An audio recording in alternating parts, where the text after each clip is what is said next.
ಕನ್ನಡ ಪಿಕ್ಚರ್ನ ಸಮಸ್ತ ವೀಕ್ಷಕರಿಗೆ ನಮಸ್ಕಾರ. ನಾನು ನಿಮ್ಮ ರವಿ ಸಾಸ್ನೂರ್. ಇವತ್ತು ದೊಡ್ಡ ಮನೆಯ ದೊಡ್ಡ ಮೊಮ್ಮಗ, ನಮ್ಮ ಕನ್ನಡದ ಪ್ರತಿಭಾವಂತ ನಟ ವಿನಯ್ ರಾಜ್ಕುಮಾರ್ ಅವರ ಹುಟ್ಟುಹಬ್ಬ. ತುಂಬ ಸಂಭ್ರಮಿಸುವಂತಹ ಒಂದು ಘಳಿಗೆ. ಪ್ರತಿ ಸಾರಿ ಭೇಟಿಯಾದಾಗ್ಲೂ ಏನಾದ್ರು ಒಂದು ವಿಶೇಷತೆ ಇರುತ್ತೆ. ಹುಟ್ಟುಹಬ್ಬ, ಸಿನಿಮಾ ರಿಲೀಸು, ಪ್ರೆಸ್ ಮೀಟ್ಸು ಎಲ್ಲ. ಈ ಈ ಓವರ್ ಆಲ್ ಸೆಲೆಬ್ರೇಷನನ್ನು ನೀವು ಫ್ಯಾನ್ಸ್ಗಳ ಜೊತೆ ಮಾಡೋದೇ ಅದೊಂದು ದೊಡ್ಡ ಡಬಲ್ ಎನರ್ಜಿ. ಅದಕ್ಕೊಂದು ರಿಯಾಕ್ಷನ್ ಬೇಕು ನನಗೆ. ಅದೇ ಅವ್ರ ಜೊತೆ ಮಾಡೋದೇ ಒಂಥರ ಖುಷಿ. ಅವ್ರನ್ನ ಪ್ರತಿದಿನ ನೋಡೋದೇ ಒಂದು ಖುಷಿ. ಈಗ ನಾನು ಸಾಕಷ್ಟು ಒಂದ್ಸತಿ ಮೈಸೂರಲ್ಲಿ ಇರ್ತೀನಿ, ಅವ್ರನ್ನ ಡೈಲಿ ಮೀಟ್ ಮಾಡ್ತೀರಿ. ಅಲ್ಲಿ ಮೈಸೂರಲ್ಲಿ ಇನ್ನೂ ಈಸಿ, ಯಾಕಂದರೆ ಅಷ್ಟು ಎಲ್ಲರೂ ಗೊತ್ತಿರ್ತಾರೆ, ಚಿಕ್ಕ ಜಾಗ. ಸೊ ಅವಾಗ ಅವ್ರನ್ನ ಮೀಟ್ ಮಾಡ್ತಿರ್ತೀನಿ, ತುಂಬ ಖುಷಿ ಕೊಡುತ್ತೆ. ಸೊ ಇವತ್ತು ಎಲ್ಲ ಫ್ಯಾನ್ಸ್ಗಳು ಇಲ್ಲಿ ಮನೆಗೆ ಬಂದಿದ್ದಾರೆ, ವಿಶ್ ಮಾಡಿದ್ದಾರೆ. ನಿನ್ನೆ ರಾತ್ರಿ ಕೂಡ ಒಂದಷ್ಟು ಜನ ಬಂದರು. ಆ ಪ್ರೀತಿ ನಮ್ಮ ಮುಟ್ಟಾಗ ನಮ್ಮಲ್ಲಿ ಒಂದು ಪ್ರೀತಿ ಶುರು ಆಗುತ್ತೆ, ನಮಗೊಂದು ಖುಷಿ ಕೊಡುತ್ತೆ. ಸೊ ಅದ್ರ ಜೊತೆ ನನ್ನ ಹುಟ್ಟಿದಬ್ಬ ಸ್ಟಾರ್ಟ್ ಮಾಡೋಕ್ಕೆ ತುಂಬ ಖುಷಿ ಆಗುತ್ತೆ. ನಾನು ಅಂದರೆ ಈ ಸದಾಶಿವನವ್ರಿಗೆ ಬರೋ ಟೈಮಲ್ಲಿ ಅಂದರೆ ಪ್ರತಿ ಸಲಿನೂ ಒಂದು ಫೀಲ್ ಆಗೋದು, ಇಲ್ಲಿ ಓಡಾಡೋಂಥ ಪ್ರತಿಯೊಬ್ಬರು ಪ್ರತಿದಿನನೂ ಅಣ್ಣವ್ರನ್ನ ಫೀಲ್ ಮಾಡ್ತಾರಂತೆ, ಅಣ್ಣವ್ರು ಓಡಾಡ್ತಿದ್ದ ಜಾಗನ ಫೀಲ್ ಮಾಡ್ತಾರಂತೆ. ಈ ಅನ್ಕಂಡೀಷ್ನಲ್ ಲವ್, ಈ ಅನ್ಕಂಡೀಷ್ನಲ್ ಫೀಲ್ನ ಜನ ಅದು ಕೀಪ್ ಆನ್ ಅದನ್ನು ಕ್ಯಾರಿ ಮಾಡ್ತಾರೆ. ಇದಕ್ಕೊಂದು ಬಲವಾದ ರೀಸನ್ ಇರುತ್ತೆ. ಏನು ರೀಸನ್ ನಿಮ್ಮ ಪ್ರಕಾರ? ಅಂದರೆ ಅವರ ಪರ್ಸ್ನಾಲಿಟಿ, ಅವರ ಆ್ಯಕ್ಟಿಂಗು, ಆಮೇಲೆ ಅವರ ವ್ಯಕ್ತಿತ್ವ, ಅದು ಅಷ್ಟು ಇನ್ಸ್ಪೈರ್ ಮಾಡಿದೆ ಜನಕ್ಕೆ. ಅಂದರೆ ಅಷ್ಟು ಚೆನ್ನಾಗಿ ಮುಟ್ಟಿದೆ.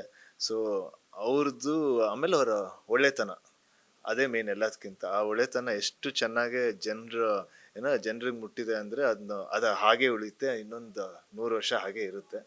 ಸೊ ಅದು ತುಂಬ ಖುಷಿ ಆಗುತ್ತೆ. ಜೊತೆಗೆ ಅಂದರೆ ಒಂದು ಸರಳ ಪ್ರೇಮಕತೆ ನಂತರ ಪೇಪೆ ಆಗುತ್ತೆ, ಅದರ ನಂತರ ಈ 3 ಬ್ಯಾಕ್ ಟು ಬ್ಯಾಕ್ ಸಿನಿಮಾಗಳು.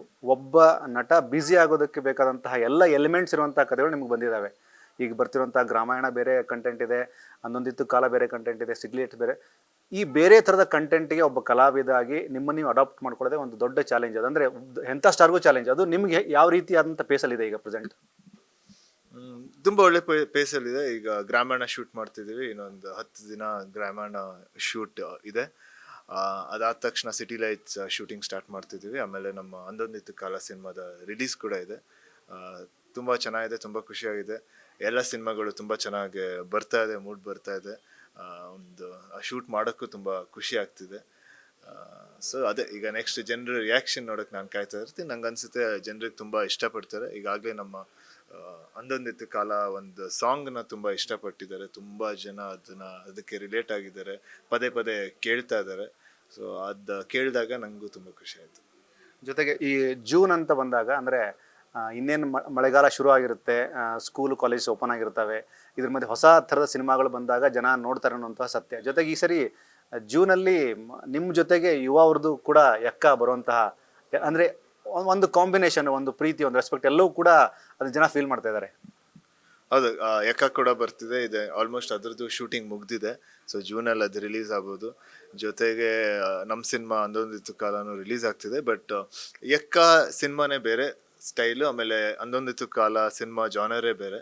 ಸೊ ಅದೊಂದು ಆ್ಯಕ್ಷನ್ ಪ್ಯಾಕ್ಡ್ ಮಾಸ್ ಮೂವಿ, ಇದೊಂದು ರೊಮ್ಯಾಂಟಿಕ್ ಫೀಲ್ ಗುಡ್ ಜೀವನದ ಬಗ್ಗೆ ಒಂದು ಸಿನಿಮಾ. ಸೊ ಜನ ಎರಡನ್ನೂ ನೋಡಲಿ, ಎರಡನ್ನೂ ಇಷ್ಟಪಡಲಿ ಅಂತ ಹೇಳಕ್ಕೆ ಇಷ್ಟ. ಜೊತೆಗೆ ಈ ಇತ್ತೀಚೆಗೆ ಈ ಆನ್ ಬೋರ್ಡ್ ಅನ್ನುವಂಥದ್ದು ದೊಡ್ಡ ಮಟ್ಟದ ಕ್ರೇಜ್ ಕ್ರಿಯೇಟ್ ಮಾಡಿದೆ. ಅಂದರೆ ಒಂದು ಸಿನಿಮಾದ ಆನ್ ಬೋರ್ಡ್ ಆಗಿ ಈ ಹೀರೋಯಿನ್ ಬರ್ತಾರೆ, ಈ ಹೀರೋ ಬರ್ತಾರೆ. ಯಾವಾಗ ಸಿಟಿ ಲೈಟ್ಸ್ಗೆ ಆನ್ ಬೋರ್ಡಲ್ಲಿ ವಿನಯ್ ರಾಜ್ಕುಮಾರ್ ಅವರು ಬಂದರು ಅಂತಂದಾಗ ಒಂದು ಥರದ ಫೀಲ್ ಸ್ಟಾರ್ಟ್ ಆಯ್ತು. ಅಂದರೆ ಈ ಸಿನಿಮಾಗೆ, ಈ ಕಂಟೆಂಟ್ಗೆ ವಿನಯ್ ರಾಜ್ಕುಮಾರ್ ಬಂದರು ಅಂತ. ಈ ಆನ್ ಬೋರ್ಡ್ ಪ್ರೊಸೆಸ್ನ ಒಬ್ಬ ನಟನಾಗಿ ಅದನ್ನು ಹೇಗೆ ರಿಸೀವ್ ಮಾಡ್ತೀರಿ?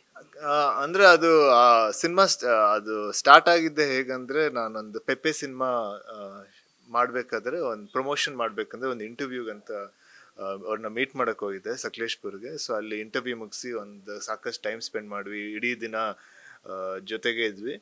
ಆವಾಗ ಹೇಳಿದ್ರು, ಈ ಥರ ಒಂದು ಕತೆ ಇದೆ, ನಾನು ಹೇಳ್ತೀನಿ, ನಿಂಗೆ ನೋಡಿ ಏನನ್ಸುತ್ತೆ ಅಂತ. ಅದಾಗಿ ನೀವು ಮಾಡಂಗಿದ್ರೇ ಇದು ಕತೆ, ನಿಮ್ಮ ಜೊತೆ ಕೆಲಸ ಮಾಡೋದೇ ಒಂದು ದೊಡ್ಡ ಖುಷಿಯಾದ ವಿಚಾರ. ಸೊ ಮಾಡೋಣ, ಹೇಗೆ ಇದ್ದೀರೇನು ಅಂತ. ಆಮೇಲೆ ಕತೆ ಹೇಳಿದ್ರು, ಕತೆ ಕೂಡ ತುಂಬಾ ಚೆನ್ನಾಗಿತ್ತು. ಆಮೇಲೆ ಇಮಿಡಿಯೇಟ್ ಆಗಿ ಫಿಕ್ಸ್ ಮಾಡಿ ಒಂದು ಪೋಸ್ಟರ್ ಬಿಟ್ಟರು. ಆ ಪೋಸ್ಟರ್ ನೋಡಿದಾಗ ನಮ್ಮ ಜನರಿಗೆ ಎಷ್ಟು ಖುಷಿ ಆಯಿತು, ನನಗೂ ಅಷ್ಟೇ ಖುಷಿ ಆಯಿತು. ಜೊತೆಗೆ ಇವತ್ತು ನಿಮ್ಮ ಹುಟ್ಟುಹಬ್ಬ, ಆ ಕಡೆ ಧೀರೇನವರ ಸಿನಿಮಾದ ಮುಹೂರ್ತ, ಅಂದರೆ ಪಬ್ಬಾರ ಅಂತ ಒಂದು ಟೈಟ್ಲು. ಇದೆಲ್ಲವೂ ಆಗಬೇಕಾದಂತಹ ಗಳಿಗೆಗಳಂದರೆ ಒಂದೇ ಕುಟುಂಬದ ಬೇರೆ ಬೇರೆದ ಡೈಮೆನ್ಷನ್ ಅಂತ ಕಥೆಗಳನ್ನು ಮಾಡಿಕೊಂಡು ನಿಮ್ಮದೊಂದು ಸ್ಟ್ರಾಟಜಿ, ಅವ್ರದ್ದು ಸ್ಟ್ರಾಟಜಿ, ಒಂದು ಹೆಜ್ಜೆ ಮುಂದೆ ಹೋಗೋದಕ್ಕೆ ಈ ಎಲ್ಲ ಸೆಲೆಬ್ರೇಷನ್ ಹೇಗೆ ಫೀಲ್ ಮಾಡ್ತಾರೆ ವಿನಯ್? ತುಂಬ ಖುಷಿ ಆಗುತ್ತೆ. ಧಿರೇನ್ಗೆ ಕೂಡ ಆಲ್ ದಿ ಬೆಸ್ಟ್ ಹೊಸ ಸಿನಿಮಾಕ್ಕೆ. ಆಮೇಲೆ ಪೋಸ್ಟರ್ ಕೂಡ ನೋಡಿದೆ, ಪೋಸ್ಟರ್ ಕೂಡ ತುಂಬ ಚೆನ್ನಾಗಿ ಬಂದಿದೆ. ಆಮೇಲೆ ಇವತ್ತು ಮುಹೂರ್ತ ಆಗಿದೆ. ಸೊ ಸಿನಿಮಾ ಚೆನ್ನಾಗಿ ಬರಲಿ. ನಾನು ಕೂಡ ಕಾಯ್ತಾ ಇದ್ದೀನಿ ಆ ಸಿನಿಮಾನ ಥಿಯೇಟ್ರಲ್ಲಿ ನೋಡೋಕ್ಕೆ. ಒಂದು ಫೈನಲ್ ಪ್ರಶ್ನೆ, ಇವತ್ತು ಫೇಸ್ಬುಕ್ಕಲ್ಲಿ ಈ ಪೋಸ್ಟ್ ನನಗೆ ತುಂಬ ಸೆಲೆಬ್ರೇಟ್ನ ಫೀಲ್ ಮಾಡ್ತು. ಇಲ್ಲಿ ನಿಮ್ಮ ಅಪ್ಪಾಜಿ ಇದ್ದಾರೆ, ಇಲ್ಲಿ ಪೂರ್ಣಿಮಾ ಅಕ್ಕ ಇದ್ದಾರೆ. ಅಂದರೆ ಇವತ್ತು ನನಗೆ ಲಿಂಕ್ ಆಗಿದ್ದೇನಕ್ಕೆ ಅಂದರೆ ಇಲ್ಲಿ ಇವತ್ತು ನಿಮ್ಮ ಹುಟ್ಟುಹಬ್ಬ, ಅಲ್ಲಿ ಧೀರೇನ್ ಅವರ ಸಿನಿಮಾದ ಮುಹೂರ್ತ. ತುಂಬ ಒಂದು ಎಮೋಷ್ನಲ್ ಆದಂಥ ಫೋಟೋ ಇದು. ಕರೆಕ್ಟ್. ಇದಕ್ಕೊಂದು ರಿಯಾಕ್ಷನ್, ಈ ಫೋಟೋಗೊಂದು ರಿಯಾಕ್ಷನ್ ಬೇಕು ನನಗೆ.